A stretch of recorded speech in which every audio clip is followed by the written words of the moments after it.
Hi friends, welcome back to my channel. അപ്പം നമ്മളിന്ന് ഉണ്ടാക്കാൻ പോകുന്നത് നല്ലൊരു പാലാടയും ചിക്കൻ കുറുമയാണ്. ഭയങ്കര ടേസ്റ്റിയാണ്, നിങ്ങൾക്ക് എല്ലാവർക്കും ഇഷ്ടപ്പെടുന്നതാണ്. റെസ്റ്റോറൻറ്റ് സ്റ്റൈലിലാണ് നമ്മളിന്ന് ഉണ്ടാക്കിയിരിക്കുന്നത്. അപ്പോൾ നിങ്ങൾ നമ്മളുടെ ചാനൽ സബ്സ്ക്രൈബ് ചെയ്തിട്ടില്ലെങ്കിൽ സബ്സ്ക്രൈബ് ചെയ്യാൻ മറക്കരുത്. ലൈക്ക് ചെയ്യണം, കമൻറ്റ് ചെയ്യണം, ഷെയർ ചെയ്യണം. അപ്പോൾ നമുക്ക് റെസിപ്പി നോക്കാം. ആദ്യമായിട്ട് നമുക്കൊരു കടായിലേക്കോട്ട് കുറച്ച് എണ്ണ ഒഴിച്ചു കൊടുക്കാം. ഇനി നമുക്ക് ഇതിലേക്കോട്ട് കുറച്ച് ജിഞ്ചർ ഗാർലിക് പേസ്റ്റ് ചേർത്ത് കൊടുക്കാം.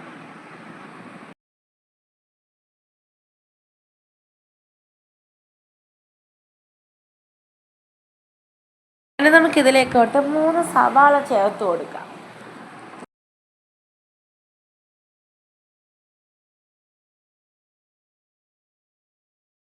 ഇനി നമുക്ക് ഇതിലേക്കോട്ട് ഒരു 7-8 പച്ചമുളക് ചേർത്ത് കൊടുക്കാം. ഇനി നമുക്കിത് നല്ലതുപോലെ കുറച്ച് നേരം അടച്ചിട്ട് വേവിക്കാം.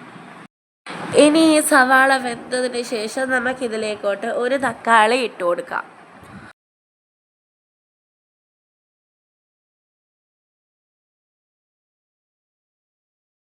ഇനി നമുക്കിതിലേക്കോട്ട് ചിക്കൻ പീസസ് ആണ് ഇട്ട് കൊടുക്കേണ്ടത്.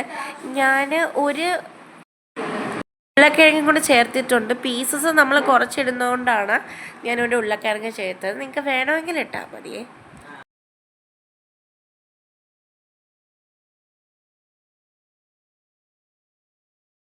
ഇനി നമുക്കിത് അടച്ചിട്ട് കുറച്ച് നേരം സിമ്മിലിട്ട് വേവിക്കാം.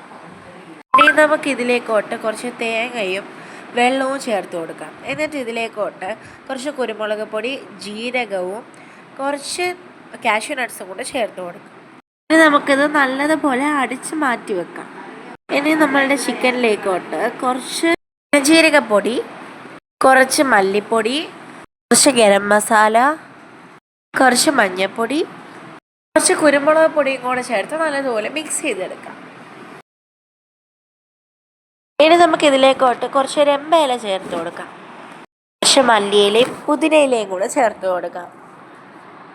ഇനി നമുക്ക് ഇതിലേക്കോട്ട് കുറച്ച് തിളപ്പിച്ചാറ്റിയ വെള്ളം ചേർത്ത് കൊടുക്കാം.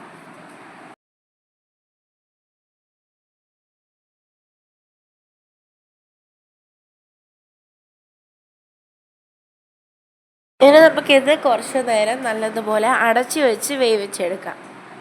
ഇനി നമുക്ക് ഈ കറിയിലേക്കോട്ട് നമ്മൾ അരച്ച് വെച്ച ആ കോക്കനറ്റിൻ്റെ മിക്സ് ചേർത്ത് കൊടുക്കാം.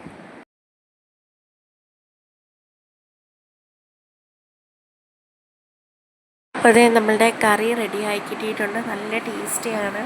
അപ്പോൾ പാലാടിൻ്റെ റെസിപ്പി നമ്മൾ ഇട്ടിട്ടില്ല, ഇത് ഓൺ ദ വേ ആണ്. നിങ്ങളെല്ലാവരും അത് കാണണം. ഞാനത് എഡിറ്റ് ചെയ്ത് ഇടുന്നതായിരിക്കും. നിങ്ങൾ ഈ കുറുമ കറി എല്ലാവരും ട്രൈ ചെയ്യണം. എന്നിട്ട് നിങ്ങളുടെ അഭിപ്രായം നമ്മുടെ കമൻറ്റ് ബോക്സിൽ അറിയിക്കാൻ മറക്കരുത്. ഷെയർ ചെയ്യണം, ലൈക്ക് ചെയ്യണം, സബ്സ്ക്രൈബ് ചെയ്യണം.